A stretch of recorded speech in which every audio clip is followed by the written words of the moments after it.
Best movies to watch day 16 ప్రస్తుతం prime లో stream అవుతున్న one of the feel good movies లో ఒకటైన మూవీ దాదా 2023లో రిలీజ్ అయిన ఈ మూవీ ఎంతో మంచి ఫీల్ గుడ్ మూవీ అని చెప్పాలి. సింగిల్ పేరెంటింగ్ గురించి కళ్ళకు కట్టినట్టుగా చూపిస్తుంది.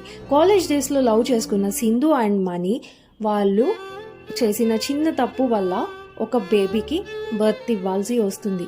అది తెలిసిన వాళ్ళ ఇంట్లో వాళ్ళు వీళ్ళని వదిలేస్తారు. వీళ్ళిద్దరు కలిసి బతుకుతూ ఆ బేబీని ఎలా అయినా పెంచాలి అని ఆలోచిస్తూ ఉంటారు. తన 9th మంత్కి వచ్చినప్పుడు సింధుకి మనీకి మధ్య ఉన్న కాన్ఫ్లిక్ట్స్ వల్ల సింధుని టైంకి మనీ చూసుకోలేకపోతాడు. అదే టైంలో సింధు వాళ్ళ ఫాదర్ వచ్చి తనని హాస్పిటల్ తీసుకెళ్లి బేబీ కన్సీవ్ అయిన తర్వాత సింధుని తీసుకొని వెళ్ళిపోతాడు. ఆ బేబీని మనీ మాత్రమే పెంచడం స్టార్ట్ చేస్తాడు.